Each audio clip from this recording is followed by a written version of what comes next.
Boa noite, irmãos, a paz do Senhor Jesus, amém?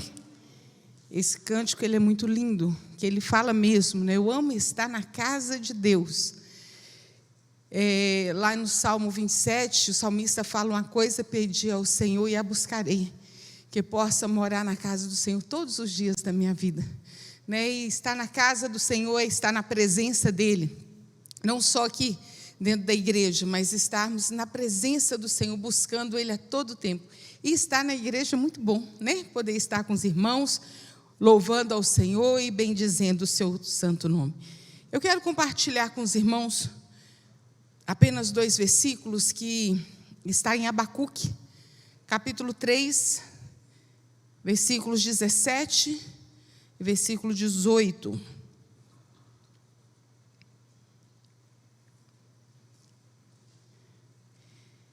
Abacuque 3, 17 e 18, diz assim: porquanto, ainda que, vocês podem repetir comigo, ainda que a figueira não floresça, nem haja fruto na vide, o produto da oliveira minta, e os campos não produzam mantimento, as ovelhas da malhada sejam arrebatadas, nos currais não haja vacas, todavia eu me alegrarei no Senhor, exultarei no Deus da minha salvação. Pai, agradecemos ao Senhor por estarmos aqui reunidos na Tua casa. Te agradeço por todos esses que nos ouvem, Deus, e que essa palavra seja uma palavra de renovo, de esperança, é uma palavra de ânimo, que o Teu Espírito Santo possa produzir isso nos nossos corações, nos corações de todos aqueles que nos ouvem nesse momento. A Tua palavra, ela é viva, ela é eficaz, ela traz à nossa mente, ao nosso coração, a viva palavra do Senhor que nos dá esperança para vivermos, mesmo aqueles dias mais difíceis da nossa vida, ainda que, meu Deus, nós podemos confiar em Ti. Deus continua falando aos nossos corações, o Senhor já falou através dos louvores, Pai, que através da Tua palavra nós possamos ser edificados, repreendemos do nosso meio todo e qualquer espírito contrário ao Teu, é que eu oro a Ti em nome de Jesus, amém. Eu gosto muito não tem como nós não compararmos o tempo que nós vivemos com a palavra de Deus, né? Às vezes nós lemos alguns versículos, nós lemos a palavra de Deus, a Bíblia, as histórias, e ela fala aos nossos corações, mas às vezes nós estamos vivendo um momento tão específico da nossa vida, e a palavra de Deus chega de tal forma que marca para a gente a nossa vida, e toda vez que você ouve, que você lê, você lembra daquele acontecimento. E aconteceu comigo, eu gosto demais desse texto, ele marcou minha vida por causa de uma experiência que eu tive. 2012, final de maio, princípio de junho, eu comecei a sentir fortes dores na coluna, fortes dores, e ali eu fiquei muito tempo na cama, sem poder me locomover, muitos dias. Gente, a coisa ficou tão séria que eu não conseguia nem me alimentar. Olha a situação que chegou. Teve um dia que eu não me esqueço, eu tinha passado o dia, a única coisa que eu conseguia comer era banana, por causa dos remédios fortes, né, para ter alguma coisa no estômago. E Deus enviou lá em casa a Edivone e a Heloísa, levaram uma coxinha de catupiry para mim, e ali eu pude me alimentar naquele dia. Mas eu confesso para os irmãos que foram dias de muita angústia, de muita dor. E mesmo orando, buscando ao Senhor, de madrugada todo mundo ia dormir, eu ainda continuava acordada, mesmo com toda a medicação forte, eu sentia muitas dores. E a gente, querendo ou não, a gente vai ficando um pouco abatida, né? E assim, buscando ao Senhor, Senhor, me ajuda. E no domingo à tarde, o pastor e a Georgia chegaram lá para me visitar. Eu tive, graças a Deus, louvo ao Senhor pela vida dessa igreja, que muitos irmãos estiveram lá, orando comigo, compartilhando da palavra, mas nesse dia foi muito específico. Eu estava assim, eu lembro que quando eles chegaram, eu chorei muito, que a gente, quando passa por uma situação assim, a gente fica muito quebrantada, a gente quebra todo, né? Eu sei que, nessa tarde, o pastor, ele leu para mim esse versículo, esses 2 versículos. E quando ele leu isso, chegou essa palavra no meu coração, como um renovo de fé, de esperança, alegrou o meu coração, porque nós precisamos confiar no Senhor, é assim. Nós só conhecemos a palavra do Senhor, mas é aquilo que eu sempre falo, que o óbvio ele tem que ser dito e repetido para nunca ser esquecido. Todavia, ainda que eu me alegrarei no Senhor, eu exultarei no Deus da minha salvação, ainda que eu esteja doente, eu me alegrarei no Senhor, Deus da minha salvação. E tem uma coisa que nós não podemos nunca, é perder a alegria da nossa salvação, nunca. O salmista, Davi, no capítulo 51, quando ele se arrepende dos seus pecados, que ele pede perdão pelos seus pecados, uma das coisas que ele pede é que Deus renove dentro dele a alegria da salvação. Nós não podemos perder nunca. Lá em Romanos 8, Paulo diz assim: quem nos separará do amor de Deus? Quem? A tribulação, a angústia, a perseguição, a fome, a nudez, o perigo ou a espada? Por amor de ti somos entregues à morte o dia todo, fomos considerados como ovelhas para o matadouro. Mas em todas essas coisas, porém, somos mais que vencedores por meio daquele que nos amou, porque eu estou bem certo que nem a morte, nem a vida, nem anjos, nem principados, nem potestades, nem coisas do presente, nem do porvir, nem poderes, nem altura, nem profundidade, nem qualquer outra criatura poderá nos separar do amor de Deus que está em Cristo Jesus, o nosso Senhor. Ainda que a figueira não floresça. E o que nós podemos ver com esses ensinamentos de Abacuque aqui? O que será que estava acontecendo com o profeta? Seriam reais essas situações que ele estava dizendo? O que estava acontecendo? Para Abacuque citar coisas tão fortes assim.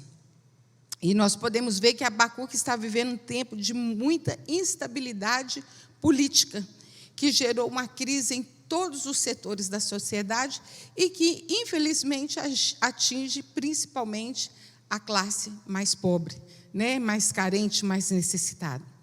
E a persistência, a paciência, a fé e pés no chão são elementos essenciais para a tragédia descrita pelo profeta. Estava acontecendo ali uma tragédia. E inspirado pelo Espírito Santo, ele nos apresenta vários elementos com a possibilidade do ainda que.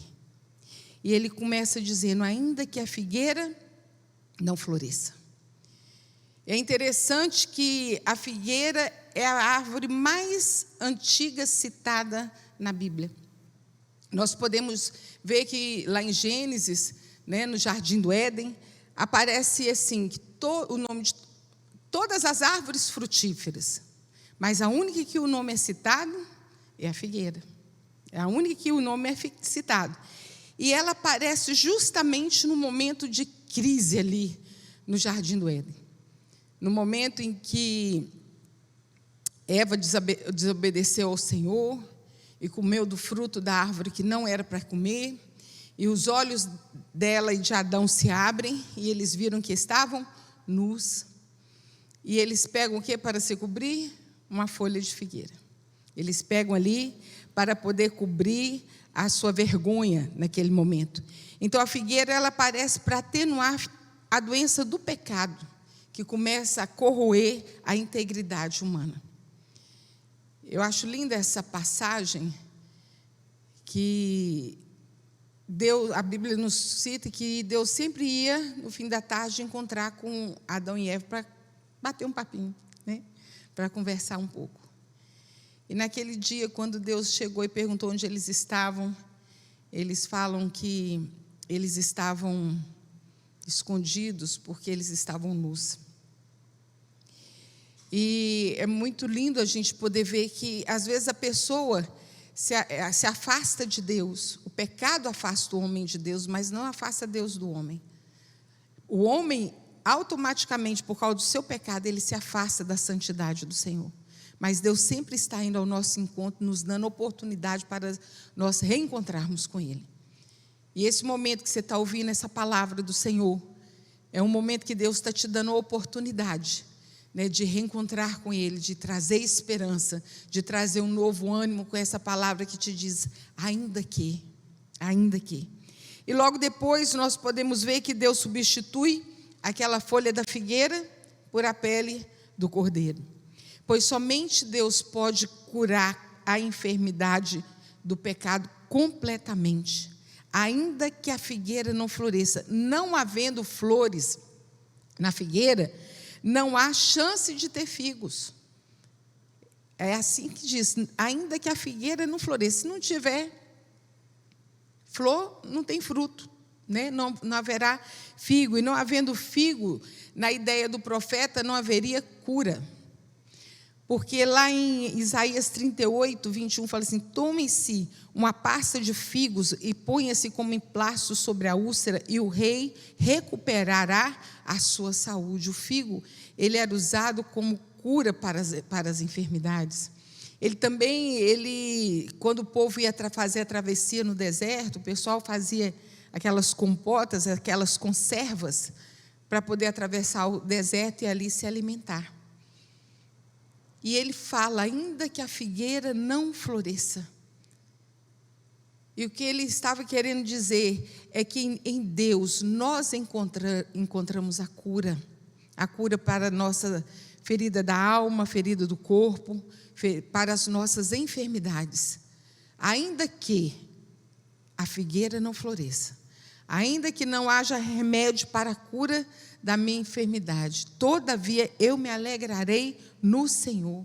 Lá em Isaías 53, versículo 4, diz assim, verdadeiramente Ele tomou sobre si as nossas enfermidades e as nossas dores levou sobre si. Aqui no princípio do culto, a pastora Georgia leu o Salmo 103, no 3 diz assim, é Ele quem perdoa todas as nossas iniquidades e sara todas as nossas enfermidades. Então, quando ele fala, ainda que a figueira não floresça, eu ainda vou continuar crendo no Senhor. É dele que vem a minha esperança. Mesmo que visivelmente eu não tenha remédio, mas vem do Senhor a cura, vem do Senhor a solução, vem do Senhor. E ele continua dizendo que não haja fruto na vide. Aqui nós temos uma das figuras mais lindas da Bíblia, né?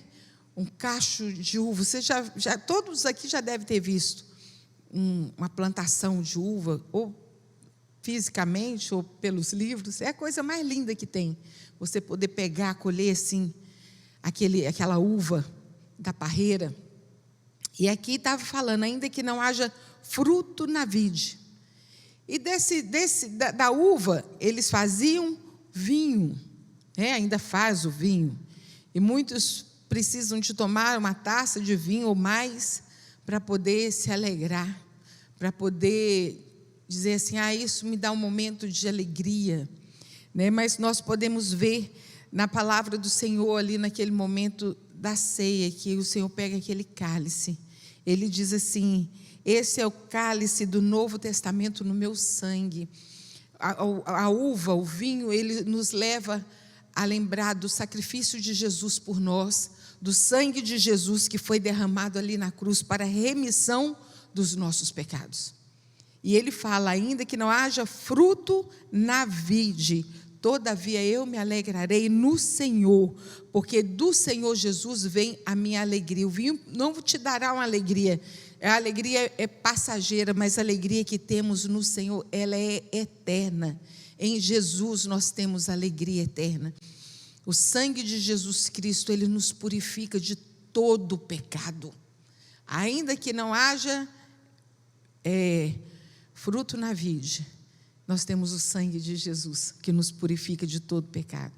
E ele continua, o produto da oliveira minta, decepcione, falte, não apareça. É extraordinário nós podermos seguir o caminho de fé, né? Não é pelo aquilo que nós vemos, mas pelo aquilo que nós cremos, os olhos da fé enxergando o invisível. Nós precisamos crer no Senhor. levantar a cada dia, saber que as misericórdias do Senhor são as causas de não sermos consumidos, porque as suas misericórdias, elas não têm fim, elas se renovam a cada manhã. Mesmo que o dia que comece pareça ser mais um ou outro dia, mas Deus, quando o dia amanhece nas nossas vidas, Ele fala assim: mais uma oportunidade de te abençoar, mais uma oportunidade de te conduzir por um caminho sobre modo excelente. O azeite é o combustível para as lamparinas que mantinham as luzes acesas. Sem azeite, falta luz. Sem azeite, as trevas imperam. Não pode faltar o azeite. E o azeite, o óleo, representa o Espírito Santo nas nossas vidas. Não pode faltar o Espírito Santo nas nossas vidas, o Espírito Santo Consolador, o Espírito Santo de Deus. O Senhor Jesus fala assim: eu vos enviarei o Consolador, o Espírito Santo. Não pode faltar o óleo. A luz do Espírito Santo nos conduzirá na caminhada difícil e perigosa dessa vida. Nos toma pela mão e vai nos orientando, nos direcionando. A maior e melhor luz não é que ilumina a vista dos olhos, mas aquela que ilumina os olhos do coração. Nós precisamos, sim, clamar o Espírito Santo sobre a nossa vida, invocar o Espírito Santo sobre nós. Ele fala: ainda que o produto da oliveira minta, ainda que eu não tenha uma lanterna, uma lamparina, mas eu não vou deixar de ter o Espírito Santo do Senhor sobre a minha vida. Ainda que, todavia, eu me alegrarei no Senhor, eu exultarei no Deus da minha salvação. E ele termina dizendo assim: ainda que os campos não produzam mantimento, as ovelhas sejam tomadas do aprisco, e nos currais não haja gado. Aí, meus irmãos, chegou no topo da crise. Nós vimos que não havia remédio para a doença, não havia vinho, não havia luz, e agora não tem alimento, porque os grãos já não produzem, não há roupa para cobrir a nudez, por causa da pele das ovelhas, que elas foram tomadas do aprisco, e não havia carne e nem havia leite, porque não havia mais gado. E a pergunta é: e agora? O que é que vai fazer? Que desastre! Acabou tudo. Mas aí ele continua: ainda que, todavia, contudo, porém, todavia, no entanto, eu me alegrarei no Senhor, eu exultarei no Deus da minha salvação. Nós temos vivido tempos como nunca se viveu, né? Nunca vivemos. Meus pais já estão com 86 anos e eles nunca viveram a situação do jeito que nós estamos vivendo. E é o tempo que nós podemos dizer assim: ainda que, com toda a dificuldade que tem aparecido diante de nós, quantos às vezes tem faltado alguma coisa, mas você pode dizer: ainda que a figueira não floresça, ainda que o produto da oliveira minta, que não haja fruto na vide, ainda que, nós precisamos crer que o Senhor tem cuidado de nós, que o Senhor é quem envia provisão, que o Senhor é quem muda a sorte, o Senhor é quem muda a mente, o coração. A palavra de Deus fala que o Espírito Santo de Deus nos convence do pecado e do juízo. Às vezes você tem labutado com uma pessoa tão difícil, ore ao Espírito Santo do Senhor, para que Ele possa convencer essa pessoa, que às vezes não é por muito falar que nós seremos ouvidos, mas é pelo Espírito Santo do Senhor. Ainda que tudo pareça perdido, creia, escolha crer, se alegre no Senhor, ainda que tudo falte, eu continuo sendo sustentado pelo Deus da providência. O maná que sustenta ainda cai do céu. A provisão, ela vem de Deus. Nós podemos crer, sim. Crer contra a esperança. Ainda que é uma proposta para os que servem a Deus e que esperam contra toda desesperança. Tem uma oração na Bíblia que fala assim: Senhor, não me deixe envergonhado na minha esperança. Não tem como nós ficarmos envergonhados na nossa esperança, porque a nossa esperança é o Senhor. A minha esperança é o Senhor. Você lembra dessa música, Mark, que a gente cantava? A minha esperança é o Senhor. Pode tudo parecer que está acabado. A minha esperança, ela vem do Senhor. Ainda que tudo conspire contra a fé, podemos continuar trabalhando com determinação na certeza do agir de Deus. Ainda que, todavia, eu me alegrarei no Senhor, exultarei no Deus da minha salvação. Porque quando a tristeza invadir o nosso coração, aí sim, aí a gente vai perdendo força, perde o ânimo. Mas quando nós estamos firmados no Senhor, o nosso coração exulta só de pensar que nós não estamos sozinhos na caminhada. Ele está conosco. Eis que eu estou convosco todos os dias, até a consumação dos séculos. Foi a promessa do Senhor. Desanimar? Jamais. Voltar atrás? Nunca. Deixar de crer? Nem por um segundo. Nem por um segundo. É preciso continuar olhando, não as situações, não as circunstâncias contrárias, mas as maravilhosas possibilidades divinas do ainda que. Ainda que. Tudo pode parecer acabado. Deus é Deus que nos dá uma nova chance. Deus é Deus que escreve de novo a nossa história. Nós somos muito limitados. Nós só enxergamos o nosso hoje, nós só enxergamos o nosso agora. Mas nós temos Deus, que é onisciente, onipresente, onipotente, que sabe o nosso hoje e o nosso amanhã. Ele é o alfa e o ômega, Ele é o princípio e o fim de todas as coisas. Na sua vida, não acabou. Na vida daquele que crê no Senhor, não há um ponto final, há uma reticência. Ainda a história continua. A história continua. Ponto final é no dia que a gente chegar lá na glória. Mas enquanto nós estivermos aqui com o Senhor, nós podemos crer que ainda que tudo possa parecer difícil e acabado, o Senhor se revelará a nós e nos dará uma nova história. Amém, meus irmãos? Vamos orar? Pai, louvamos o Teu nome, te agradeço, Senhor, por essa palavra que traz aos nossos corações, Senhor, coragem para continuar prosseguindo no meio dessa pandemia, no meio das dificuldades, no meio das enfermidades, no meio da falta de dinheiro, da falta de recurso, ainda que tudo possa parecer difícil. Meu Pai, mas que nunca falte a alegria da nossa salvação, que nunca falte a alegria de crermos que o Senhor, meu Pai celestial, nos toma pela mão, nos conduz pelo caminho reto, o Senhor envia a providência, o Senhor fecha a boca de Satanás, o Senhor dá ordem aos teus anjos a nosso respeito para nos guardar em todos os nossos caminhos, o Senhor renova, Senhor, a paz, a esperança e a alegria. Pai celestial, que os nossos olhos estejam firmados em Ti, o autor e consumador da nossa fé. Te agradecemos, Pai, mais uma vez por essa palavra, que o Senhor possa completar essa palavra nos nossos corações. É que oramos a Ti em nome de Jesus. Amém.